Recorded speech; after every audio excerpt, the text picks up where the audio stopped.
be. Absolutely, and that's the list of numbers that you've given me to cover all those broad areas. But if we concentrate on the security services, because it was Jeremy Corbyn who said there will be more police on the streets under a Labour government, and if the security services need more resources to keep track of those who wish to murder and maim, then they should get them. So why aren't you giving them more resources?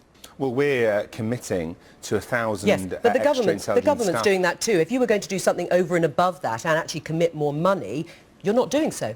Well, the government hasn't yet delivered on that promise. We will deliver on that promise. But with no more money, just to be clear. What Jeremy's made very clear is that you can't do security on the cheap. Austerity has to stop at the police station door. Austerity has to stop at the hospital door as well. But we will be giving the resources required to keep our communities safe. So you'll give them the resources, Richard Burgon, the security services and the police, as you say, and more powers?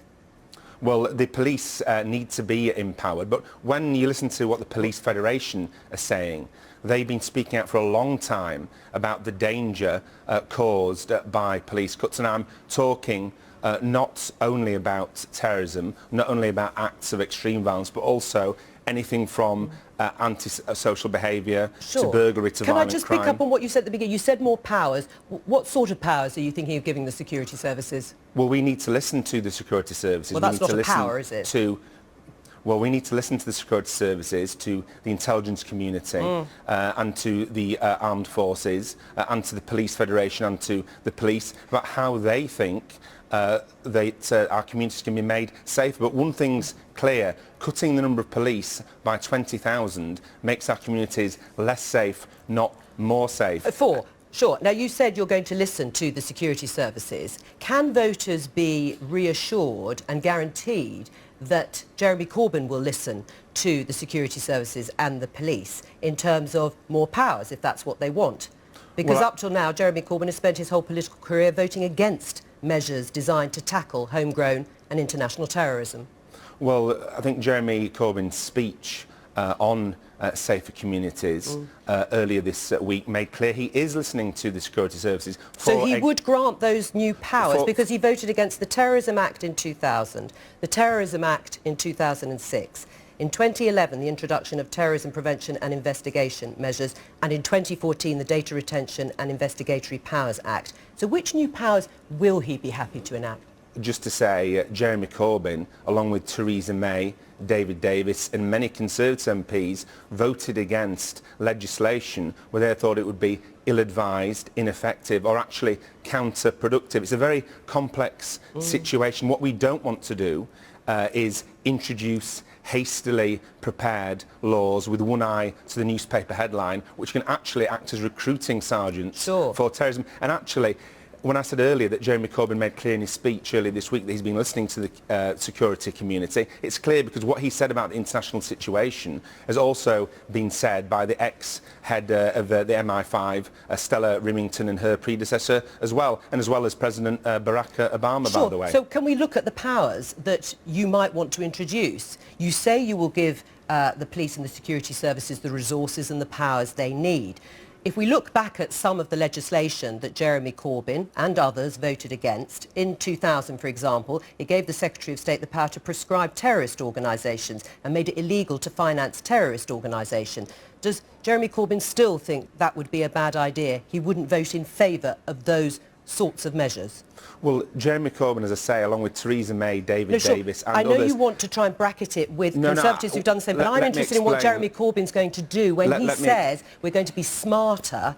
We're going to be smarter about fighting terrorism. If he's not prepared to vote in favour of those sorts of measures or others which outlawed the glorification of terrorism or trying to impose restrictions on suspects, I'm just trying to find out, and people want to know, what is he going to do? It's a complex situation. With this legislation, as you'll know, the devil is often in the detail. If it were as simple that you could stop terrorism by voting a piece of legislation through Parliament, then terrorism would have been stopped a long, long time ago. Sadly, there are no easy answers, and that's not just recognised by Jeremy Corbyn. It's recognised by Barack Obama, by Stella Rimington, who is the head of the MI5, by David Davis and by other Conservative MPs. What is clear, as Jeremy made clear in his speech earlier this week, is the way things are being done currently isn't working, but we've got to be tough on terrorism, tough on the unforgivable acts of murder that are carried out, but also tough on the causes of terrorism as well. But the sad truth is there are no easy answers. If there were easy answers, then the problem would have been solved a long time ago. Sure, but I think voters might want to ask the question that if you want to employ more security and intelligence officers, but your leader is still uncomfortable with giving them the powers that they need to do their job because, as you say, it's complicated legislation, they'll want to know how you're going to do it. I mean, let me just give you this example, which is a recent one. At another Stop the War rally in 2014, Jeremy Corbyn said that the murder of UK aid worker Alan Henning by ISIS was the price of war, the price of intervention, the price of jingoism. So, according to Jeremy Corbyn, the beheading of a charity worker is to be blamed on UK foreign policy.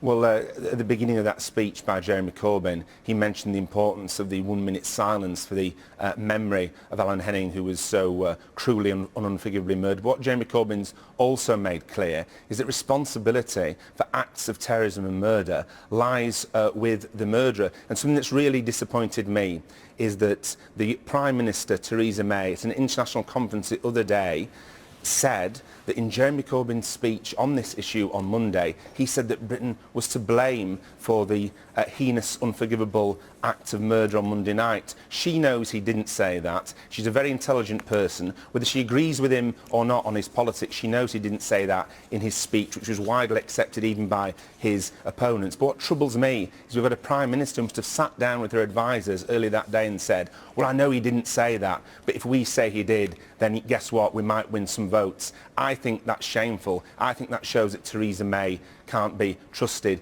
These issues should transcend party politics. We do need to pull together on this issue.